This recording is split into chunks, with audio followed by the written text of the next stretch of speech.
Hi guys, welcome back to my channel. So today I have an exciting new little series that I'm starting on this channel, and it is for the Bake Off subscription box. This video is a lot later than I was expecting it to go up.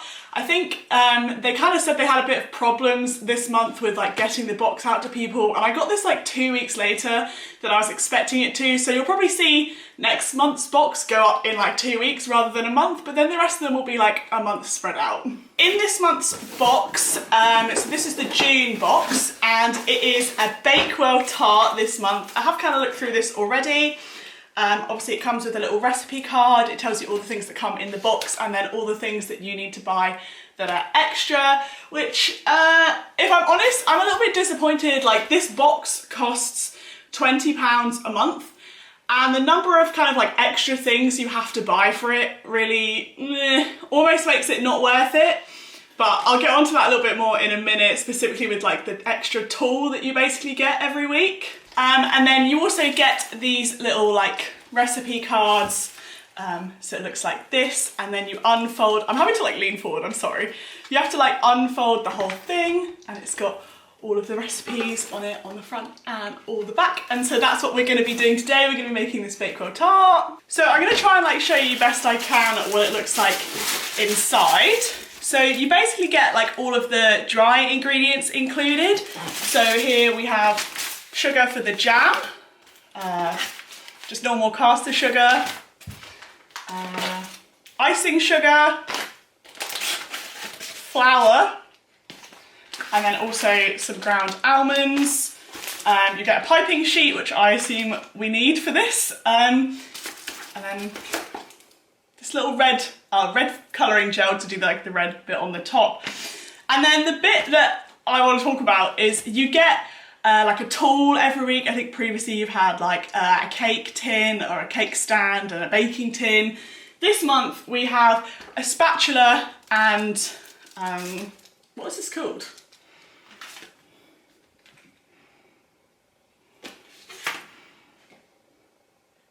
A palette knife.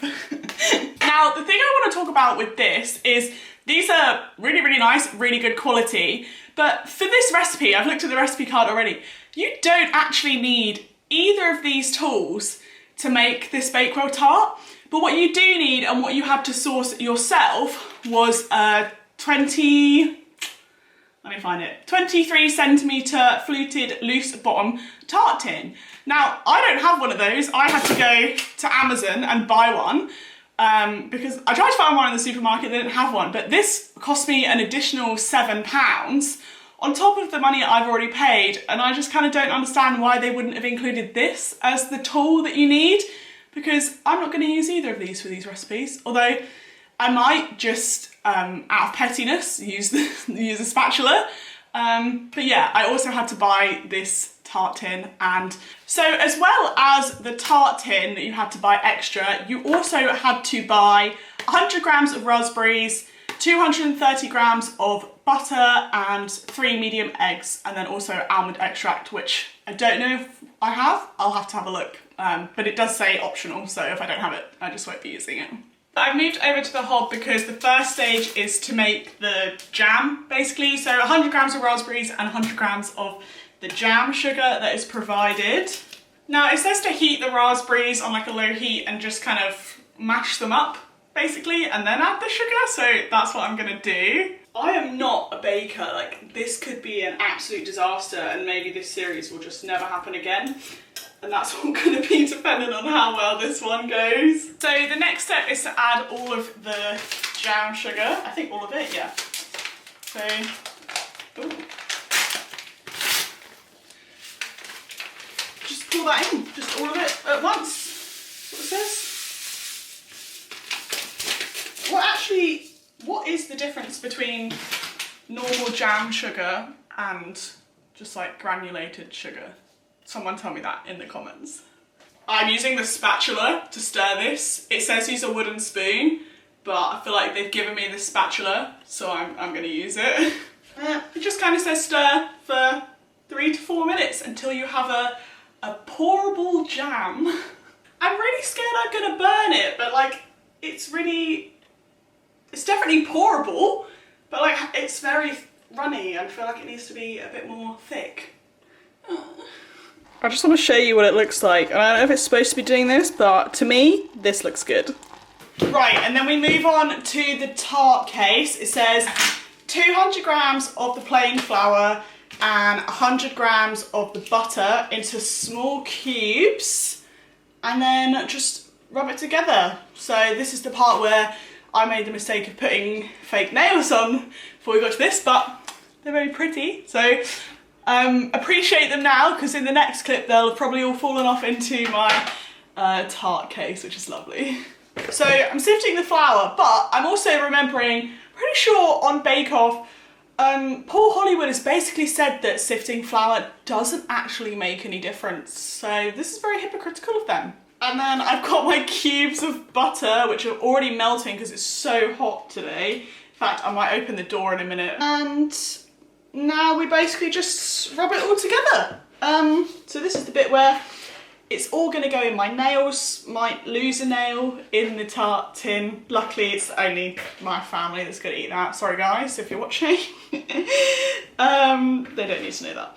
And that's it. It says the next thing to do is add icing sugar, which, I mean, I'm not a baker, so who am I to talk? But that's strange to me to put icing sugar in pastry case, but I'm gonna do it because that's what they're telling me to do. I guess I just rub this until it's going and you guys can listen. I'm also like having to hunch over like this the whole time because I had one tripod was too small, one tripod was too big to prop my camera up on. So I have to hunch down like this, otherwise I kind of like cut myself off at the top. So sorry about that, we're working on the setup. Obviously, as you can see, I'm at home. I've come home, I've moved out of my student house because I have finished my degree and that's it, that's the end. It's kind of an end of an era. It's a bit sad. Now I'm gonna cry. I'm now gonna add the 40 grams of the icing sugar like I just said. And then it just says to mix it together. It says with a knife. It says mix this together and then add the egg. So you add one egg? Yeah, one egg. And then mix it with a knife, so we're gonna use a palette knife, again out of pettiness because they've given it to us. But I found that really odd, but you know. I'm assuming that they know what they're doing at the Bake Off HQ, you know, so we'll listen to them. But yeah, mix this together. I'm gonna add an egg.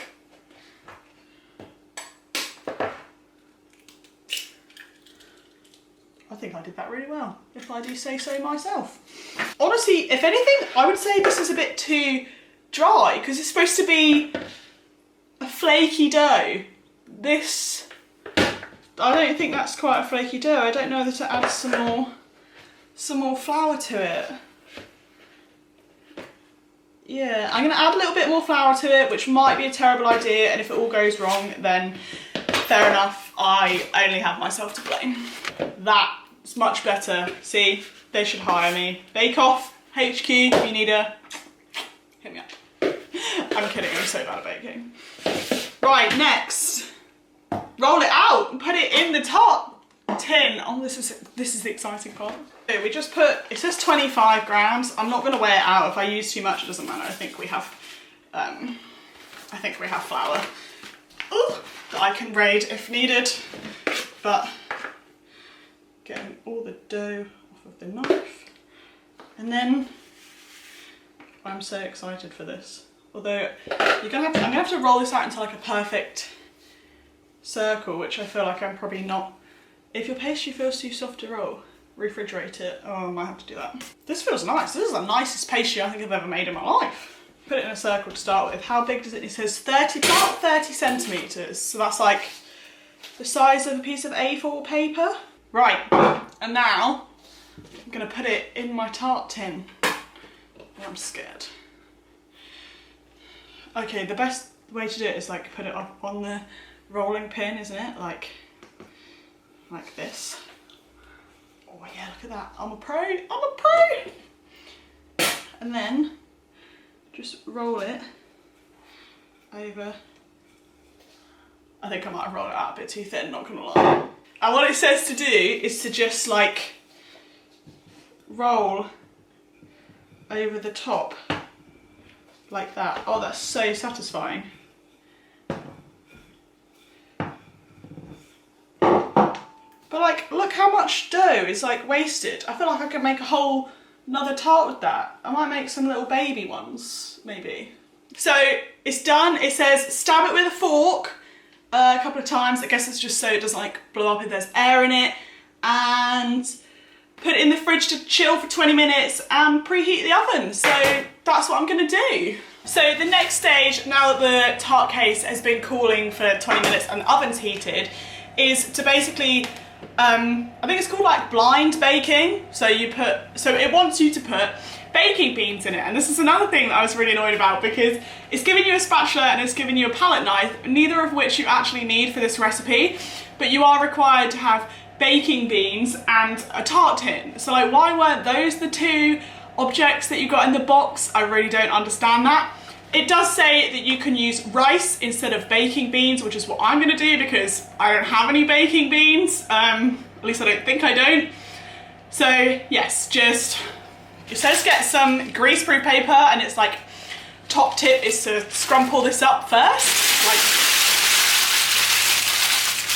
like that, and then put it into the tart tin, because apparently, oh, that means the oven's heated. Yeah, so you scrumple it up and basically put it in here so that it reaches like in all the corners, which I suppose makes sense. And then yeah, just gonna pour some rice in here, put it in the oven for 15 minutes. Yeah. Now it does say to like basically just wait the full 20 minutes and then put the thing in the oven and then make the filling, but I'm really impatient, so we're gonna make the filling first. I don't really see the harm in doing that while we wait. So the next is I think it's frangipane. Yes, frangipane is what goes in Bakewell tart. Start off just 130 grams of butter and 150 grams of caster sugar, and just beat that together. It says to beat it together using an electric whisk, but I do have an electric whisk, but I just can't really be bothered. I don't really think it does it necessarily any better than I would with a wooden spoon. So I'm gonna just beat it with a wooden spoon and hope that that's okay. And then we're adding the remaining 2 eggs, the rest of the flour, and all the ground almonds. Now this is something that really confused me, why the ground almonds are in this plasticky case, but like all the other ingredients were in these like nice, what I'm assuming are, yeah, recyclable cases, and then this isn't. So it says this packaging can be recycled, but it definitely can't where I live. So it kind of sucks. If anyone knows why this comes in this and not this, put that in the comments. But yeah, just gonna add it all in, mix it all together. I'm a big fan of ground almonds, and I know that they're really expensive to buy in the supermarket, so glad that comes with this, although this was quite expensive. I probably, if this goes, as I said, if this goes well, if once I've cooked it, it tastes good, and it's like the best thing I've ever baked, which isn't too difficult, then I'll definitely keep it going, at least for a couple of months. I mean, I've already paid for next month's, because the way they do it is they like process it like 2 weeks beforehand, but because this box took so long to get and they were so behind, I've basically already paid for 2 boxes before I'd even received one in the post, which was kind of bad, but they did kind of apologise for it, so we'll see. I might try some. I'm gonna just stick my finger in it. Raw egg. That's a myth. You can eat raw cookie dough. Do it. Although if you die, don't sue me. It tastes good. I mean, it just tastes like almonds. But I think that's good. And then, I mean, the next thing is to put it in the pastry, but we're still waiting for the pastry to cool in the oven, so I guess that's the next stage. So the timer's just gone off. It says to reduce the oven to 160, so I've just done that. And it says take the rice out and then put it back in for another 5 to 10 minutes, I think. And then, so nothing really to do while it's in the oven, so I guess now I just wait. Eat the leftover raspberries. That is one thing I hate about baking, is you quite often have to wait for like really short amount of time. Like 15 minutes. What am I going to do in 15 minutes? Nothing. Scroll on TikTok. So now that I've taken it out and left it to cool down, it's still a bit warm, but next stage is to add the jam, and this is really thickened up since I made it earlier, so maybe I did leave it on there for a little bit too long, but it just says put all of the jam and then spread it out. And then it does actually say to use this palette knife, so I feel kind of bad for bad-mouthing it the whole way through, but it says to use the palette knife to put the frangipane on top of the jam, because obviously you don't want to like disturb the jam, I suppose. So I'm going to put it on top. But I'm going to be careful because I've kind of looked at people's pictures when they've done this, and I think this kind of rises a bit, obviously, because it's got like, I don't know, air. And I don't want it to overflow, so I'm not gonna put all of it in, and I'm gonna save it because I've basically got enough to make a whole second thing. There we go. And then this goes back in the oven for 30 minutes, and then time to ice it. So it's been in the oven for about 30 minutes. Actually, I think in the end it needed about 40 minutes, but it doesn't look like I've got a soggy bottom. So we're looking good. The next thing to do is to make the icing for the top. So it's basically just all of the leftover icing sugar, which always makes so much mess. Oh, I probably should have used a bigger bowl. Oh well. And then half a teaspoon of almond extract, which I don't have, so we're not using that. And a teaspoon at a time of water, but just like 2 or 3 teaspoons, but add one at a time. I think that's what that means. And then basically once you've got like the liquid form, it says spoon 2 tablespoons of the icing into another bowl, and then I think we're going to use the red food colouring to get that cool pattern on the top of it, and then we're done. I can't tell if this is going to be the longest video I've ever filmed or if it's going to be okay. I feel like I've been filming for like 3 hours. So you just have this little thing of like red food colouring. It kind of just looks like icing. I don't really know how much of this to put in here, because I want it to be like, I suppose it's more pink than red, and then just mix that. Oh yeah, that's very red. Oh dear. Oh, that's fine. It's good, it's good. It might taste like food colouring. And then we have the piping bag, and this trick that, I have no idea where I learned this trick. Don't know if it actually says it in this book. No, it doesn't. It doesn't actually tell you how to pipe it, but basically, get the piping bag and put it over the top of a cup, like that, and then you put the icing in, easy, easy peasy, and then obviously just cut the end off. And this works so well. And then I have my little thing of icing all ready to go. This is a very large piping bag for the tiny little amount of red icing that is actually required to make this. So now that this is cool, it's a little bit warm still, but I am impatient, so if it all goes wrong here, that's my fault. But I guess we just pour the icing on it, and then let it spread out. I said earlier I was going to make mini ones with the leftover pastry. I've actually had enough and frangipane to make a whole second one of these. It won't look as good because I didn't have a second tart tin, but I have basically made a second Bakewell tart, and so I'm going to try and save icing to ice that one as well. Otherwise it won't be as good, but I don't think I'm going to have enough. And so now I'm just going to put some lines of the red icing across it, and then with a little cocktail stick do the little feathering effect. And then with this, I'm gonna feather it. So let's do it in opposite directions. So, oh, this isn't, I think I left it to dry for a bit too long. No. Oh, okay, yeah, this doesn't look that great. Not my finest work. And here we have Are you ready? We make one tart! And now I'm going to take some pictures of me with this, and then I'm going to taste it and tell you what I think. I am actually so chuffed with how this turned out. I am a pro baker. Get me, look at this. Get me on the bake off. Look at that. And I'm going to try some.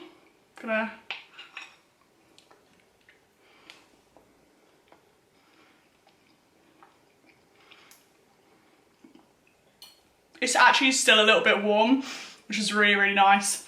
But I am very proud of myself, so. And that is it for today's video. Thank you guys so much for watching. I hope it wasn't too long of a video. I'll try and keep it short. In the end, do I think it's worth it? Honestly, for the £20, probably not, because you still have to buy a lot of extra stuff on top of it. Am I still going to keep ordering it? Yes, I am, because I had a lot of fun doing it. And I'm really chuffed with how this turned out. And I think, like, if I film it every month for you guys, it kind of makes me take it step by step, whereas sometimes when I bake, I just go through it all really quick. And I get really impatient. But you know, when I know I'm going to put it out on the internet, I try a little bit harder. But yeah, thank you guys so much for watching. I hope you enjoyed today's little video. I hope you enjoy this new series. Please give this video a thumbs up and don't forget to subscribe if you're not already. I know a lot of my viewers are not actually subscribed, so please subscribe. It helps me out quite a lot. But that's all for today, and I will see you guys in the next video. Bye!